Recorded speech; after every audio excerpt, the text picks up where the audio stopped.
वज़ीर-ए-आला पंजाब परवेज़ इलाही साहब इमरान खान साहब से ज़मान पार्क में मिले। इस मुलाकात की जो है वो अंदरूनी कहानी क्या है ये आपको बताएंगे। हतमी फैसले कुछ कर लिए गए। हुकूमत की पाकिस्तानियों के जो डॉलर बैंक में पड़े हैं उनके ऊपर गहरी नज़र कैसे है। PTI ने आज़म सवाती को तो रिहा करवा लिया मगर मोहसिन दावड़ और उनकी इत्तेहादी 13 जमातें इक़्तिदार में रह कर भी अली वज़ीर को न छुड़वा सकी। इसहाक डार साहब के केसेस क्लीन हो गए जबकि मुल्क की मैशत जो है वो बदतरीन हो गई। आज हम इन नुकात के ऊपर आपसे बात करेंगे। अस्सलाम वालेकुम, आप देख रहे हैं गोरखधंधा। अबरार कुरैशी आपसे मुखातिब हूं। कुछ देर कबल ज़मान पार्क के अंदर वज़ीर-ए-आला पंजाब परवेज़ इलाही साहब जो हैं वो मिलने के लिए खान साहब को वहां पहुंचे। तकरीबन 1 घंटा मुलाकात उनके दरमियान हुई, उसमें चंद और लोग भी मौजूद थे। मुलाकात के अंदर बेशुमार चीज़ें ज़ेर बहस आई जिसमें प्लानिंग की गई थी अब आगे क्या करना है। वहीं पे पंजाब के अंदर जो गंदम का यानी कि आटे का जो बहरान है उसके ऊपर काबू पाने के लिए भी बातचीत की गई। कुछ जो प्रोजेक्ट चल रहे हैं उसके ऊपर भी बात हुई। अपोजिशन को किस तरह से मिल के चीज़ें करनी है वो भी देखा गया। मुलाकात का अगर क्लिप देखा जाए तो खान साहब उसी तरह से तस्बीह के दानों को रोलते हुए उनकी तरफ देख रहे थे और मुंडी गर्दन उनकी जो थी वो ना में हिला रहे थे। ताहम मुलाकात जो थी वो खुशगवार रही और इससे कबल जो एपिसोड किया था उसमें बताया था कि यह फैसला हो चुका कि इमरान खान साहब ने एतमाद का वोट जो है वो लेने से इनकारी हो गए या मुलतवी कर दिया फिलवक्त। अब जो मुलाकात हुई है उसमें सबसे जो अहम नुक्ता था वो यही था। वो उसमें क्या तय हुआ, हम अपनी ही खबर को फॉलो अप स्टोरी आगे कर रहे हैं और कंफर्म करेंगे। जो इससे कबल आपको बताया था कि परवेज़ इलाही की इमरान खान से जो मुलाकात हुई उसमें इमरान खान को दोबारा एतमाद में लिया गया है कि वो असेंबली से फ़िलहाल एतमाद का वोट नहीं लेंगे। इमरान खान ने परवेज़ इलाही को ग्रीन सिग्नल दे दिया है कि वो फ़िलहाल एतमाद का वोट न लें। ज़रूरत पड़ी तो परवेज़ इलाही ने इमरान खान को यकीन दिलाया कि वो मुतबादिल हिकमत अमली अपनाएंगे। चूँकि ऐसा इसलिए है कि पाकिस्तान के अंदर बाकुल असद उमर साहब के जो जनरल सेक्रेटरी हैं पाकिस्तान तहरीक-ए-इंसाफ के, उन्होंने कहा कि कॉलें आना फिर से शुरू हो चुकी हैं। पहले कुछ अरसा कॉलें जो थी वो बंद थी। शायद आर्मी चीफ साहब सऊदी अरेबिया के दौरे पे हैं इसलिए कॉलें आ रही हैं और उन्होंने ये इल्ज़ाम आयद किया कि फ़ोन कॉल्स जो हैं वो खुफिया लोगों की तरफ से KPK के जो लोग हैं हमारे उनको आ रही हैं और पंजाब के जो सूबाई असम्बली के हमारे MPs हैं उनको फ़ोन कॉल्स आ रही हैं। इरादा ये किया जा रहा है कि परवेज़ इलाही साहब को पहले मनाने की कोशिश की गई कि आप इमरान खान को छोड़ दें।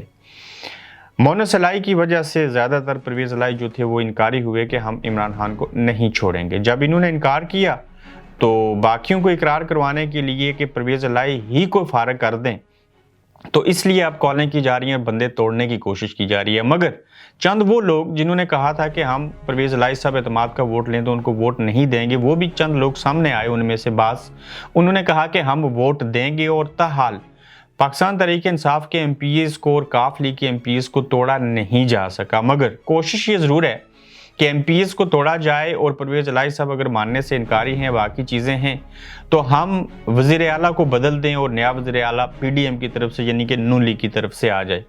अब इतने मुश्किल हालात आन पड़े थे तो इसी सूरत हाल को सामने रखते हुए जो परवेज़ इलाही साहब हैं वो इमरान खान से मिले और दोनों ने इस बात के ऊपर इत्तेफाक किया कि अभी एतमाद का वोट लेने की भी ज़रूरत नहीं है। अब चूँकि शायद एतमाद का वोट लेने के बजाय अदम एतमाद के वोट का ना कहीं सामना करना पड़े तो लिहाजा उन्होंने थोड़ा सा सब्र और तहम्मुल से काम लिया। और खान साहब को भी अब बेशुमार चीज़ों की समझ आ गई है कि जब इस्टेब्लिशमेंट ने परवेज़ इलाही साहब को बाकुल असद उमर के फारिग करने की कोशिश की, अलहदा करने की कोशिश की, जब वो नहीं माने तो इसी चीज़ को वजह बना के खान साहब दोबारा से मिले भी परवेज़ इलाही साहब से। दोनों रहनुमा आपस में मिले और उसमें ये हतमी फैसला हो गया कि हमने जितनी भी साजिशें हैं उनका मुकाबला करना है और फिल वक्त एतमाद का वोट लेने की ज़रूरत नहीं है।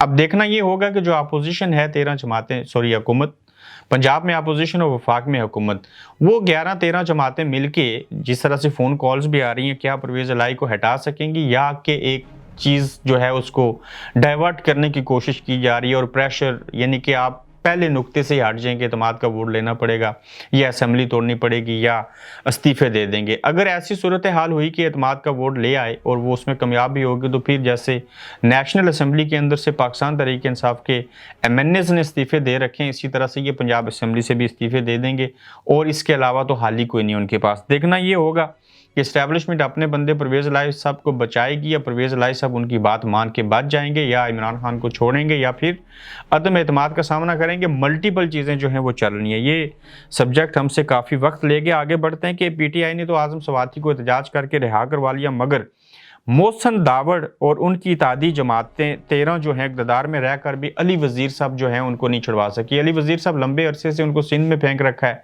वहाँ से जब भी असम्बली के अंदर कोई बिल पास करना हो तो उनको वहाँ ले आते हैं और वरना उन्हें कोई पूछता नहीं है। अब जो अली वज़ीर हैं उनको क्यों पकड़ा हुआ है, ये एक लंबी बहस है। अली वज़ीर एमएनए हैं और उन पर भी आज़म सवाती जैसे मामलात हैं और केसेस थे और सारी चीज़ें थी कि वो इस्टेब्लिशमेंट के ख़िलाफ़ बोलते हैं। अली वज़ीर भी पाक फ़ौज पर हमलों में जुमले कसने में और बाकी चीज़ों में जो थे वो शामिल हाल रहे। अब देखना ये होगा कि अली वज़ीर कब तक ये सज़ा काटते हैं और कब तक ये चीज़ें जो हैं वो ख़त्म हो सकती हैं कि नहीं। सबसे बड़ी चीज़ कि जहाँ पे IMF से मुज़ाकरात का आगाज़ हुआ, जहाँ $8.57 बिलियन देने की बात की गई, इमदाद के वादे किए गए, ऐलान किए गए, इरादे किए गए, वहीं पर जो हमारे बेशुमार ऐसे लोग हैं जो विद इन द पाकिस्तान भी और पाकिस्तान से बाहर भी, मैं बेशुमार ऐसे बिजनेसमैन को जानता हूं जिन्होंने बड़ी तादाद में जो हैं वो डॉलर्स जो हैं वो वहां पाकिस्तानी बैंकों में रखे हैं। वो इसलिए रखते हैं कि जब अच्छा टाइम होगा तो उनकी जो रेट है वो बढ़ेगा तो फिर हमें मिल जाएंगे और कई बार इसके और भी बेशुमार फ़वाइद होते हैं रखने के। अब पाकिस्तान के जो माशी हालात हैं इनको सामने रखते हुए इसहाक डार साहब जो हैं उनकी गहरी नज़र है कि ये जो डॉलर्स हैं ये जिन लोगों ने रखे हुए हैं ये वहाँ से निकालें और हमें दें और हमसे बदले में रुपीस लें। चूँकि बाहर से तो डॉलर उतने आ नहीं रहे, इमदाद अब भी इतने ऐलान होने के बावजूद उतनी नहीं मिली, उससे गुज़र औकात नहीं हो सकती।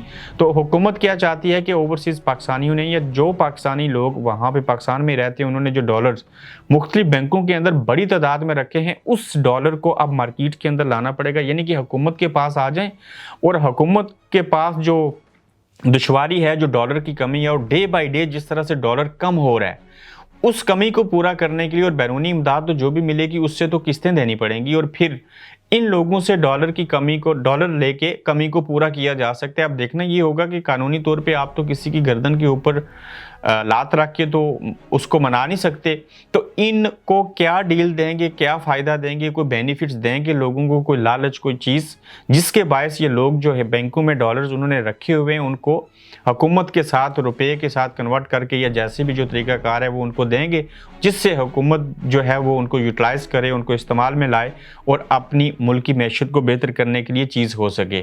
तो ये बड़ी गहरी चीज़ है एक, जिसके ऊपर जो वजारत ख़जाना है वो सोच विचार कर रही है कि कैसे बैंकों के अंदर रिज़र्व पड़े हुए जो अवाम के डॉलर्स हैं उनको किस तरह से अपने पास लाया जाए। तो देखते हैं इसके हवाले से क्या होता है। मगर इसहाक डार साहब के जितने भी केसेस थे अल्हम्दुलिल्लाह ठीक हुआ, उनको क्लीन चिट मिल गई, उनका लाहौर का जो घर था वो भी वापस आ गया और इसमें भी कोई दो राय नहीं है कि इसहाक डार साहब के ऊपर बेशुमार केसेस और वीज़ा ख़त्म करना ऐसे ही था, वो जिस तरह के केस बनाए गए थे उसी तरह से वो ख़त्म भी हो गए। लेकिन मुल्क की मैशत जो है वो बदतरीन है। अब इसहाक डार साहब जो थे वो चाहते थे कि मैंने जिस तरह से पहले पाकिस्तान की इकॉनमी को ठीक किया था, मैं यहाँ पे रहा, तजुर्बा भी है, मैं भी इस बात को मानता हूँ उनका अच्छा खासा तजुर्बा है। जितने भी लोग इस वजारत ख़जाना के मनसब के ऊपर बैठे उनमें से इसहाक डार जो हैं वो काफ़ी बेहतर हैं। मगर मुल्क के हालात ऐसे हो गए कि वो जितने बेहतर लोग उनको समझते थे अब वो बेहतर साबित नहीं हुए। आखिर उसकी वजूहात क्या हैं ये तो वो बेहतर जानते हैं, मगर जिस तरह से चीज़ें जो थी वो होनी चाहिए थी वैसे इसहाक डार साहब ना कर सके। ताहम उनके केसेस ख़त्म हुए और एक ऐसा माहौल बनाया गया और वहाँ पे उनको लाया गया जिससे ये लगा कि जब तक इसहाक डार साहब नहीं आते मुल्क की मैशत जो है वो ठीक नहीं हो सकेगी। और मिफ्ता इस्माइल साहब को बकौल उन्हें कुर्बानी का बकरा बनाया गया और उन्हें नालायक, नकम्मा और बेकार साबित किया गया। और जब डार साहब ने पूरा माहौल बनाया कि डार आएगा और डॉलर डर जाएगा, वैसा हो ना सका। आज भी कहते हैं कि मसनूई तरीके से डॉलर को कंट्रोल किया हुआ है, करेंसी को, और जो ही इस चीज़ को यहाँ से हटाएंगे तो एक ब्लास्ट होगा और मुल्क के अंदर महंगाई होगी। और इससे कबल हम आपको बता चुके कि कैसे IMF ने जो नई शराइत हैं वो लगानी है, उन्होंने बता दी हैं पहले सेशन में, लेकिन इसहाक डार साहब पहले मानने से इनकारी थे। अब भी सुना है कि वो उनके साथ डायलॉग करेंगे।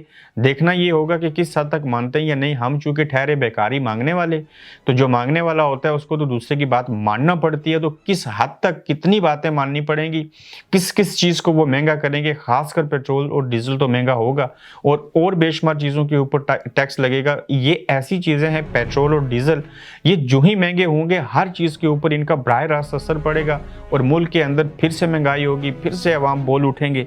तो ये सारी चीज़ें, सारे अमल जो हैं, ये देखते हैं कि क्या होता है पाकिस्तान के अंदर मज़ीद महंगाई के हवाले से और माशी हालत को बेहतर करने के हवाले से। फिर से यहाँ पे एक नुक्ता ऐड करना ज़रूरी है कि पाकिस्तान के अंदर जो बुरान है आटे का, मुल्क के अंदर गंदम भी है, दाने पिसे हुए आटा बना हुआ भी है। सिर्फ लॉज ऐसे हैं 18वीं तरमीम के बाद के पंजाब वाले सिंध को और सिंध वाले पंजाब को और फिर बलूचिस्तान को या KPK को एक दूसरे सूबे दे नहीं सकते गंदम या आटा। इवन जो पंजाब के अंदर या पूरे पाकिस्तान में 1400 मिल्स हैं, अब इस नए साल में 40 मिलें और लगेंगी। क्योंकि गुज़श्ता रोज़ हमने इंटरव्यू किया था आसिम रज़ा साहब का, जो फ्लावर्स मिल पूरे पाकिस्तान के चेयरमैन हैं, तो उनके बकौल के दाने की कोई कमी नहीं है, गंदम की, आटा भी मौजूद है। ये सूबों के अंदर उन्होंने खुद से चीज़ों को प्रॉपर तरीके से मैनेज नहीं किया, जिसके बायस ऐसे हुआ है। और उनका कहना यह था, जो आफ्ती रिकॉर्ड उन्होंने बात बताई, कि ये मसनूई तरीके से पैदा किया गया है गंदम और आटे का बुरान, और इसको ठीक करने के बाद सियासी पॉइंट स्कोरिंग के लिए इसको इस्तेमाल किया जाएगा कि देखो आटे का बुरान था, हमने उसके ऊपर काबू पा लिया। तो उनका कहना है कि अगर तमाम लोगों को जितना कोटा है वो दे भी दिया जाए, हुकूमतें मिलों को दाने देती रहें, गंदम देती रहें, वो उससे 5% ज़्यादा भी किसी और को दे दें, तो फिर भी जो नए साल की गंदम जब आएगी स्टॉक के अंदर उसको जमा किया जाएगा, तो फिर भी पिछले साल की कई 100 टन जो गंदम है या जो आटा है वो हमारे पास एक्स्ट्रा मौजूद होता है, जो कि हंगामी सूरत हाल के पेश नज़र ये रिज़र्व रखे जाते हैं। तो मुल्क के अंदर ऐसा नहीं है कि गंदम नहीं है और फिर आटा भी नहीं है, ये सिर्फ कुछ दिनों और कुछ हफ्तों के लिए ऐसे हुआ। और KPK के अंदर 3100, सिंध के अंदर 3000 रुपये का 20 किलो का आटा, और पंजाब के अंदर उसका रेट और है। तो ये सारी सूरत हाल इस वजह से पैदा हुई, जबकि ये तमाम इक्वल राइट्स होने चाहिए थे। जहाँ पे गंदम की या आटे की ज़रूरत तो वहाँ पे ले जाना चाहिए था, लेकिन 18वीं तरमीम के बाद बेशुमार ऐसे कानून बना दिए कि जिसके बायस आप एक सूबे से दूसरे सूबे को गंदम या आटा जो है वो प्रोवाइड नहीं कर सकते। तो अगले व्लॉग में फिर आपसे मुलाकात होगी। अपना फीडबैक दीजिएगा, अपना ख्याल रखिएगा। तब तक के लिए अल्लाह हाफिज़। आप देख रहे हैं गोरखधंधा अब्रार कुरैशी के साथ।